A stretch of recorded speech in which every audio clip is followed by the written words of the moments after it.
इस समाचार के प्रायोजक हैं Monika bakery, 2/3 Kranti Kripalani Nagar, Annapurna main road, Maharashtra bank के सामने, इंदौर।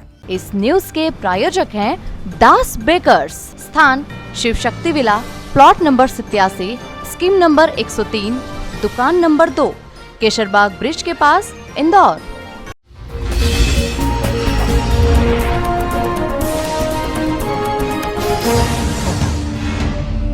इंदौर में पंजाब नेशनल बैंक में 6,64,000 की लूट की घटना को अंजाम देने वाले अरुण सिंह को पुलिस के द्वारा न्यायालय में पेश किया गया, जहां से तमाम सबूत और पूछताछ के लिए उसे 5 दिनों की अभिरक्षा पर लिया गया है।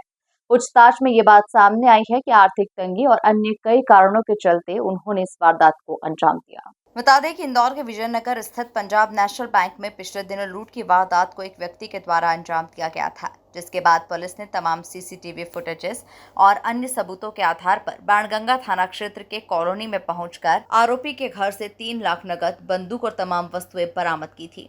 इसके बाद क्राइम ब्रांच के द्वारा अरुण सिंह को उत्तर प्रदेश के एटा से गिरफ्तार किया गया था और जब उसे इंदौर लाया गया और माननीय न्यायालय में पेश किया गया और साथ ही उसे 5 दिन की अभिरक्षा में लिया गया है, ताकि उससे लूट संबंधित अन्य जो रुपए हैं वो बरामद किए जा सके। वहीं दूसरी ओर उसे तमाम पूछताछ में ये सामने आया कि उसने आर्थिक तंगी और कई तरह की बातों के चलते इस लूट की वारदात को अंजाम दिया था। उसका कहना है कि लूट के बाद उसने LCD टीवी खरीदने में रुपए दिए थे और उसके बाद शराब पी रहा था, तभी कुछ अज्ञात बदमाशों के द्वारा अन्य रुपए लेकर फरार हो गए। उसके बाद वो ग्वालियर होता हुआ आगरा पहुंचा था और जब पुलिस आगरा पहुंची तो वो अपने मामा के यहाँ एटा चला गया, जहां से पुलिस ने उसे पकड़ लिया। ये भी बात सामने आ रही है कि वो पहले जहां पर नौकरी करता था वहां के प्राइवेट फंड को लेकर भी उसकी कहासुनी हो गई थी और उसे उसकी निजी रुपया भी नहीं मिल रहा था। इन बातों से आहत होकर उसने ये वारदात को अंजाम दिया। इन्हीं सब कर्म को लेकर अब पुलिस उससे पूछताछ कर रही है। जैसे कि आपको विदित है, PNB में सनसनीखेज वारदात हुई थी। लगभग 4:41 पर एक नकाबपोश व्यक्ति आया था और उसने फायरिंग करते हुए और लगभग 6,64,530 रुपए लूट कर ले गया था। बाइक से सिंगल आया था। इस पर से लगातार सीसीटीवी फुटेज के आधार पर आरोपी को आइडेंटिफाइड किया जाकर कुछ जो रकम थी उसके घर से बरामद हो गई थी। राइफल भी घर से बरामद हुई थी। उसके बाद आरोपी को एटा जिले के गांव से उसको क्राइम ब्रांच और पुलिस की तरफ से गिरफ्तार किया जाकर उसको माननीय न्यायालय के समक्ष कल पेश किया गया। उसकी 5 दिन की पुलिस रिमांड ली गई है।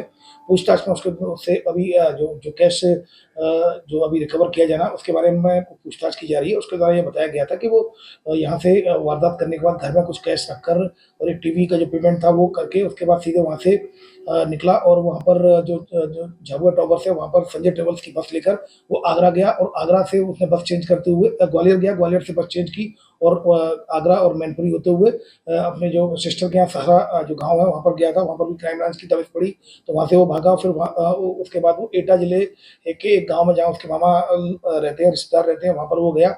वहाँ से क्राइम ब्रांच के द्वारा इसको घेराबंदी करके इसको गिरफ्तार हिरासत में लिया गया था।